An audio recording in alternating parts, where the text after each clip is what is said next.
आप सभी का एक बार फिर आपके अपने चैनल @अपनी खोज में हार्दिक स्वागत है। दोस्तों, आज मैं आपको एक प्रसंग सुनाने जा रही हूँ जो मैंने योगी कथामृत से लिया है। इस प्रसंग का शीर्षक आधुनिक भारत के महाअवतार बाबा जी है।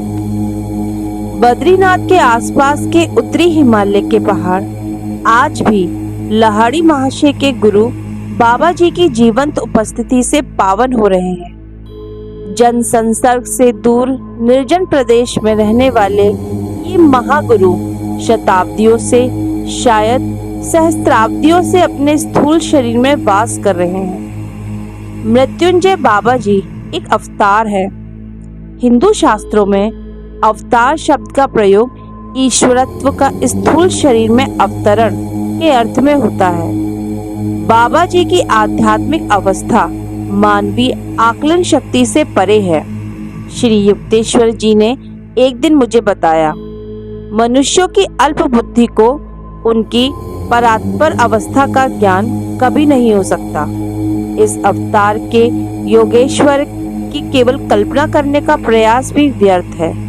वे पूर्णतः कल्पनातीत है।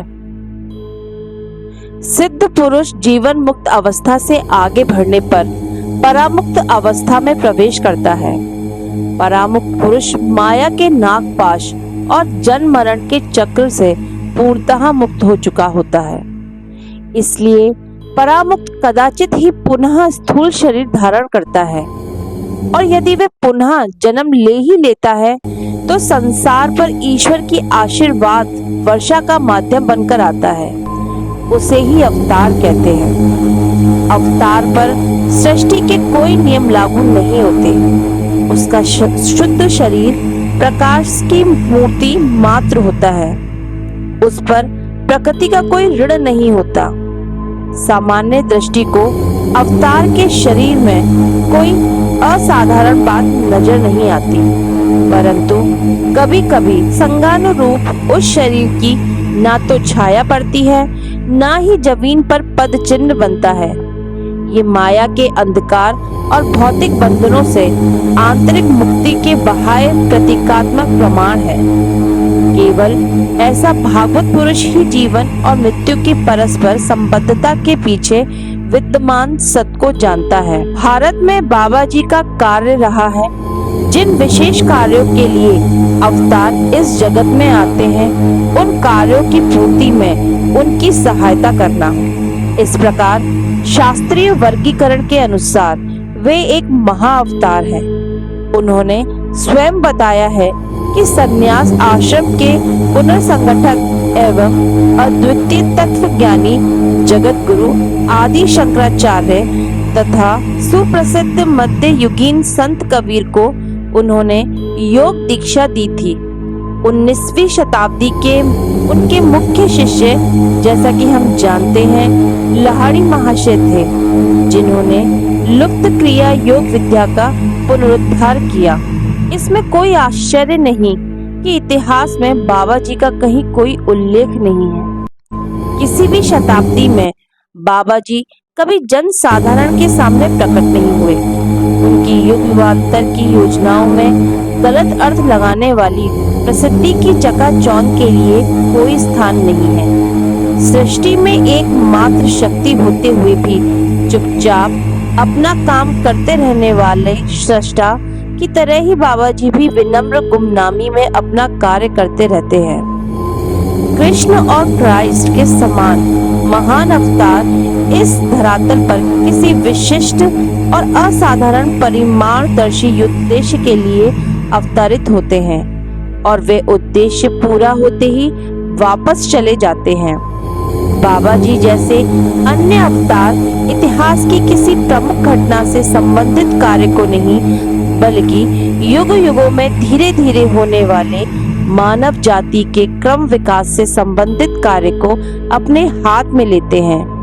ऐसे अवतार सदा ही जन साधारण की स्थूल दृष्टि से ओझल रहते हैं, और वे जब चाहें अपनी इच्छानुसार अदृश्य होने की सामर्थ्य रखते हैं। जिन कारणों से तथा साधारणतया वे अपने शिष्यों को अपने विषय में गुप्तता रखने का आदेश देते हैं। इसलिए अनेकानेक विराट आध्यात्मिक महापुरुष संसार के लिए अज्ञात ही बने रहते हैं। मैं इस पुस्तक में बाबा जी के जीवन की एक हल्की सी झलक मात्र दिखा रही हूँ। केवल कुछ ऐसे तथ्यों का ही उल्लेख कर रही हूँ जिन्हें वे सार्वजनिक करने योग्य तथा सहायक मानते हैं। लाहिड़ी महाशय कहा करते थे, जब भी कोई श्रद्धा के साथ बाबा जी का नाम लेता है उसे तत्क्षण आध्यात्मिक आशीर्वाद प्राप्त होता है। अमर बाबा जी के शरीर पर आयु का कोई लक्षण दृष्टिगोचर नहीं होता।